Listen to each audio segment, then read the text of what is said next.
Hi there, it's Katrin. Welcome to the gym. This is a Q&A. It's an answer to a question which has come in from someone who actually is a client of mine who has had access to a gym but suddenly has moved and he's got no access to a gym and he's panicking because he's saying, you know, what can I possibly do at home? What do I need to do at home? How can I keep my routine up at home? So I just thought I'd do a quick list of suggestions for what you could have in terms of having a small space at home where you could train. I always use my idol Schwarzenegger as a good example on home gyms because when he was just starting to weightlift, his parents were panicking that he seemed to be becoming obsessive. Surprise, surprise, he was becoming obsessive about lifting weights, and his parents banned him from going to the gym more than I think it was twice a week. And so what he simply did was he built a gym in his garage, including building his own machines. So, you know, there goes the mind of a champion. So, but what it shows is what you can do if you're adaptable. So if you can't get to the gym and you need to do some stuff at home, what are the basics that you need to have at home? What I would say to you is what you need first of all is a decent bench. And I have actually there are some videos on this site about recommendations on equipment. And I always say, not because I'm paid, but because I believe it, the best benches are by Cybex. And that is because they are heavy, they're commercial benches.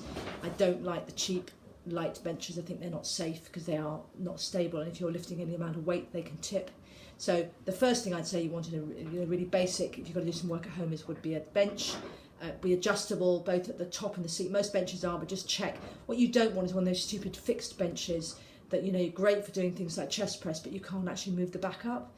You need one that both the back and the seat will adjust. And the reason I had the seat adjusting is that when I'm doing any sort of thing like an overhead thing, I like to have the seat slightly up to keep me in place because I don't want to be slipping off the bench. And also I find it fixes me against the back of the bench so I can't arch my back, because that's a really bad cheat that can affect your lower back if you're doing, you know, if you're doing like, you know, any sort of, you know, like a shoulder press and you're actually bending your back, and you see, let's go back a bit.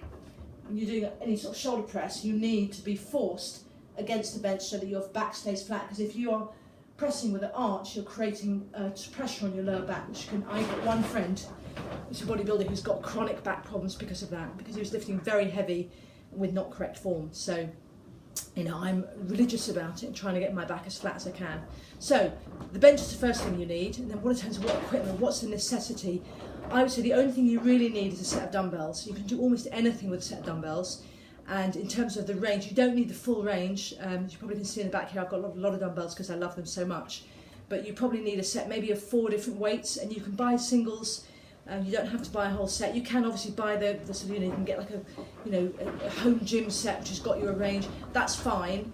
You know, just work with what you've got. You probably need a light, a medium, and a heavy. And bearing in mind where you know where you are in terms of your fitness. If you're just starting out, then light might mean 2.5 kilos. Medium might be 5 kilos or 7.5, and heavy might mean 12 kilos, as simple as that.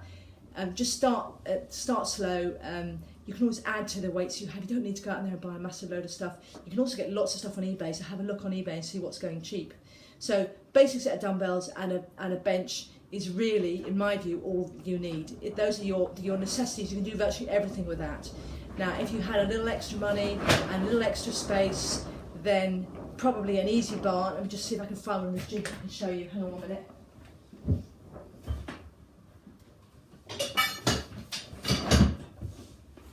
Right.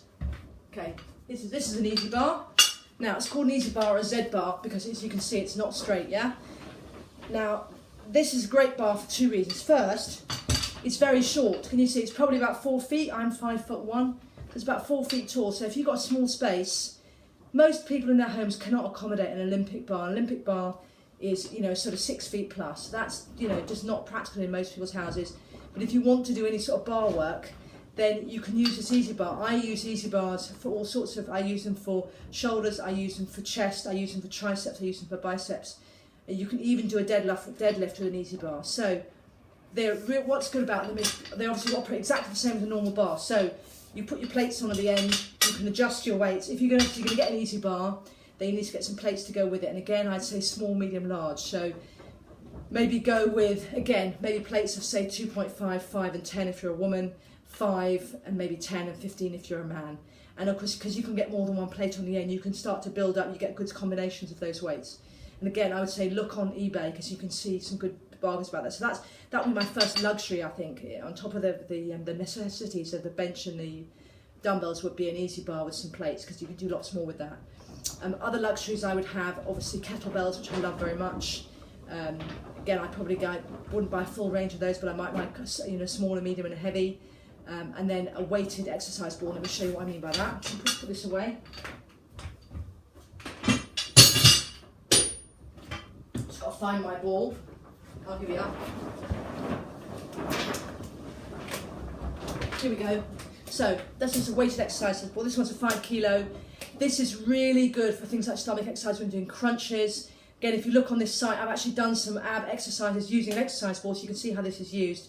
I just find it I like to use different equipment. I get bored if I have, you know, always got the same things, and I just find this a really fun thing to work with. You can also buy these with handholds. I think they're fine. I personally I don't need handholds, so I buy the basic balls. Just a story for you about the perils of having equipment in your own gym that unsupervised is, put this ball down, is in the gym that I had in, that I've got overseas. I had one of these balls, I had a set actually, and I'd been away and I came back and found that the balls were completely messed up, and the reason was people have been taking them outside and playing football with them, just stupid things that people do with gym equipment. So please respect the gym equipment. So that's the other thing I'd have as a luxury. Other than that, maybe some liquid chalk, and then I think you're off to go. You don't need much else. That would be enough from my perspective. So that's the answer to the question. You know, if I can't get to a gym, what basics do I need at home? That's my view. I'm probably old school in that way, but I don't think you need all the rest paraphernalia. So just get going. Just make sure you're doing some training, whether it's at home or at gym. Just keep on training, and I'll see you soon. Please like or don't. It's up to you. This video. Please do subscribe. It'd be lovely to have you. This channel is all about exercise, technical weights exercise, goal setting, coaching, and mindset and resilience. So it's health as well and dieting. So there's loads of stuff on here to have a look at. You can also see lots of stuff on our Facebook page, which is www.facebook.com/3Ps Media. We also have a website which has some free book downloads on, including one on alcohol-free drinks and one on sugar-free desserts. I'll leave the links probably up on this video and below. So please do subscribe. It'd be really lovely to have you. It's Catherine from 3Ps saying I'll see you soon. Bye.